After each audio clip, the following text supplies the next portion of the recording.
يد شدت بها حبل الزورق واليد الثانية سبحت بها. نقدت أكثر من 18 لاجئ من وسط البحر المتوسط بدون التفكير في العواقب لمدة 3 ساعات من السباحة إلى بر الأمان. من دمشق إلى برلين، رحلة مليئة بالمخاطر وتألق رياضي وصل للأولمبياد عشقها الملايين بدون ما ينتظروا منها ميداليات ذهبية. هربت من الموت عبر البحر وما كانت تدري أن هذه الرحلة على قساوتها وعظيم ألمها غتمنحها لقبا عالميا. وصفتها صحيفة الاندبندنت الإنجليزية بصاحبة أكثر القصص روعة وغرابة. ربما ما كانتش كتعرف أن من رحم الحرب ورعبها ستولد قصة نجاحها وبداية تفوقها. إنها السباحة السورية الملقبة بالفراشة، بنت دمشق بلاد الشام، من لاجئة بمصير مجهول إلى سباحة مشهورة أحبها الملايين مثل اللاجئين في أولمبيا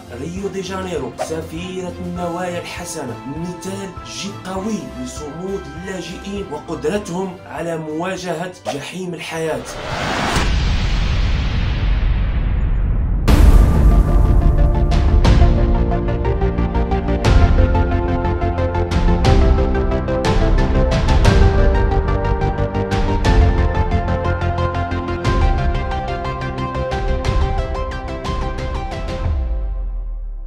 يسرى مارديني تولدت 5 مارس 1998، رياضية سورية وهي سباحة. شاركت في الألعاب الأولمبية الصيفية 2016. هربت من بلادها سوريا خلال الحرب الأهلية السورية، وهي صراع مسلح داخلي في سوريا اللي كانت البداية ديالها 2011 بين الحكومة السورية قيادة الرئيس بشار الأسد وقوات المعارضة المسلحة إلى جانب الجماعات الإسلامية المتشددة، الشيء اللي خلاها تطلب اللجوء الإنساني في ألمانيا. هربت من الحرب الظالمة سنة 2015 في سوريا عبر بيروت لبنان ثم إزمير تركيا وصولا إلى ليسبوس الجزيرة اليونانية مع أختها الأكبر سنا منها، وفي النهاية إلى برلين ألمانيا. قصة هنايا هي الظروف اللي مرت منها يسرى مارديني من الحرب الأهلية السورية عبر هذه الدول كلها للوصول للهدف ديالها الرياضي والإنساني درجة أولى بالعزيمة والإرادة والاجتهاد، الشيء اللي خلاها تعيش وتحيا قبل ما يكون مصيرها هو الاستسلام والموت في النهاية.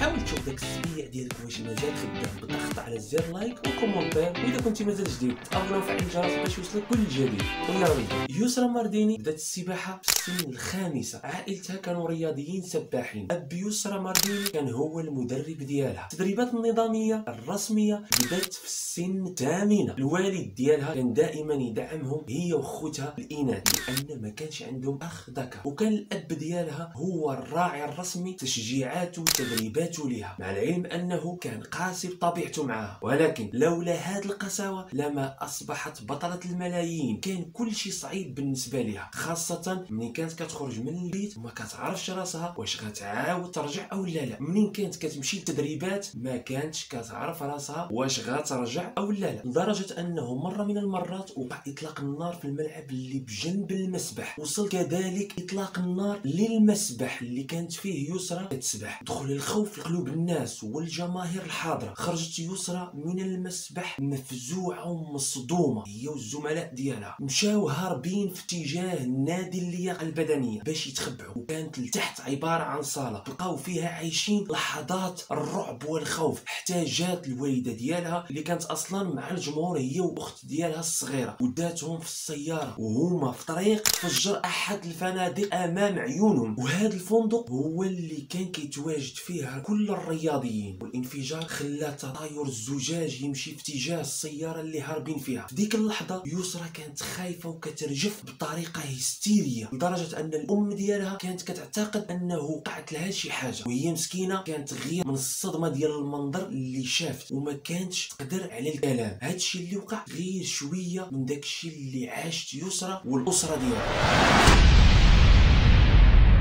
هادشي خلى يسرى واختها كبيرة يتفقوا على الهجرة الى لبنان ومنها الى تركيا قبل ما تبدا الرحلة الاكثر اثارة، وهي عبور بحر ايجا اللي كيتواجد ما بين اوروبا واليونان للوصول الى اوروبا. فاش بدات هاد المغامرة الخطيرة قصد الهروب من الحرب الخطيرة، كانت مع يسرى حقيبة ظهر صغيرة فيها 5 تيشيرتات، سروالين، فلوس واسعافات اولية فقط. ودابا نخليكم مع مغامرة يسرى مارديني والاخت ديالها الكبيرة منذ الفراق مع والدها الى النهاية.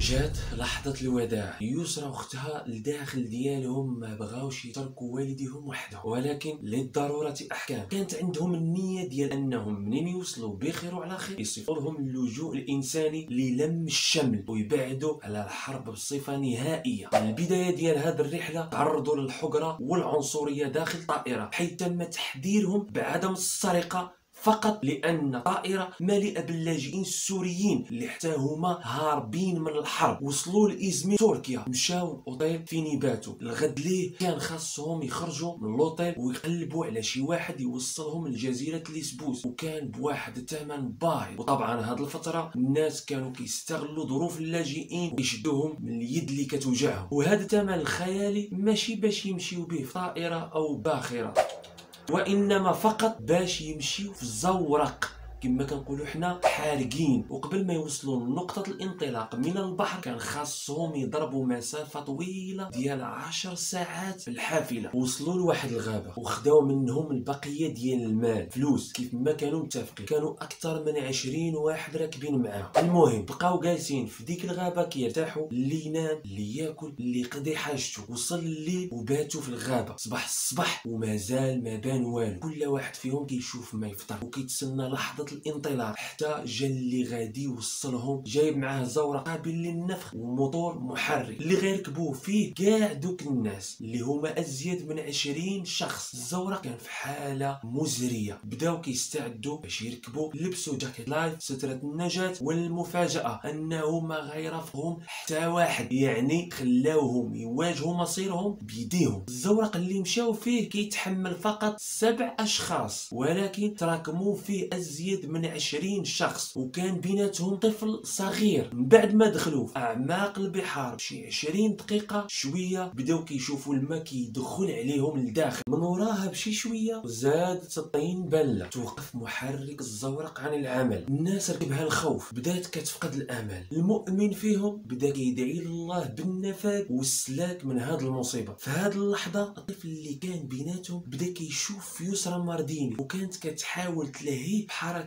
مضحكه وتقاسيم الوجه بشكل مضحك باش ما تخليش يشعر بانهم كيغرقوا، وهي من الداخل عالم بها الله. وكانت هاد اللحظه واحده من الاشياء اللي خلات يسرى مارديني وجعلتها تصمم اكثر على انها لابد توصل للضفه الاخرى وهذا الطفل البريء يبقى عايش. ولكن في نفس الوقت كان اليأس كيتسلل ولاعب دور كبير في الاستسلام، مع العلم انهم كانوا كيشوفوا الجزيره قدام عينيهم وما كانوش قادرين الوصول ليها وما عارفين شنو قد يوقع في طريقهم. والمؤلم كانت قوارير كتمر من جنبهم ولا احد كان يريد مد المساعده لهم. في ديك اللحظه كانوا خايفين غير من انقلاب القارب، لانه كان بدا كيتسرب ليه الماء من الداخل، وكان كلما كيزيد شويه لقدام كان كيميل للجنب بسبب الرياح والوزن الزائد. والامل ديالهم كان هو انه يبقى في اتجاه واحد. وصل الليل وهما على هاد الحاله كيحاولوا يرجعوا المحرك يخدم من جديد، ولكن بدون جدوى. واحد فيهم كان عنده هاتف بورتابل دار اتصال بخفر السواحل اليونانيه، ولكن استقبلوا المكالمه بالرفض وعدم تقديم المساعده. بداو كيحسوا بالغرق اكثر واكثر. الزورق ما بقاش قاد يتحمل الثقل ديالهم. جاتهم فكره بانهم يرميوا ويتخلصوا من اي حاجه زايده عندهم باش يكونوا شويه خفاف. يسرى يسرا كانوا عندها شي حوايج قلال اللي من بينهم مع الاسف الميداليات اللي كانت كتحصل عليهم في المشاركات ديالها. رماتهم في البحر وهي كتحسر من الداخل ديالها، اختلاط بين الاحاسيس، الخوف من الموت والحسره على مجدها. كان واحد الحبل في الجوانب ديال الزورق كما كنعرفوا، الشيء اللي خلى يسرا والاخت ديالها ينزلوا للبحر ويشدوا الحبل بيد ويسبحوا باليد الاخرى باستعمال ارجلهم. كان عدد الركاب 18 شخص، والوزن ديال يسرا مارديني ما كيتعداش 50 كيلوغرام. تعاونوا مع بعضياتهم لمده 3 ساعات. كان بامكان يسرا واختها ساره يتركوا القارب ويسبحوا في اتجاه الجزيره، لان يسرا في تدريباتها كانت كتسبح 12 كيلومتر في اليوم. كان بامكانها سباحه هذه المسافه وخلاص، لكن شعرت بالمسؤوليه انها لابد يبقاو باش يساعدوا الاخرين كما كانت الظروف. يعني كما كيقولوا الناس الشام، يا نعيش سوا يا نموت سوا. وصلوا لليابسه الشاطئ، بداو كيكبروا ويفرحوا وعنقوا بعضياتهم بفرحه النجاه من الموت. وكانوا اجناس واديان مختلطه كانهم كيعرفوا بعضياتهم سنين طويله. ارتاحوا شي شويه وتحركوا في اتجاه المدينه، وهما في طريق الشاطئ تلاقاو عدد كبير ديال جاكيت لايف سترة النجاة. يعني الناس قبلهم مساكن دازوا من نفس المأساة حتى وصلوا لهذه الجزيرة، وطبعا ما نساوش اللي كان مصيرهم الموت.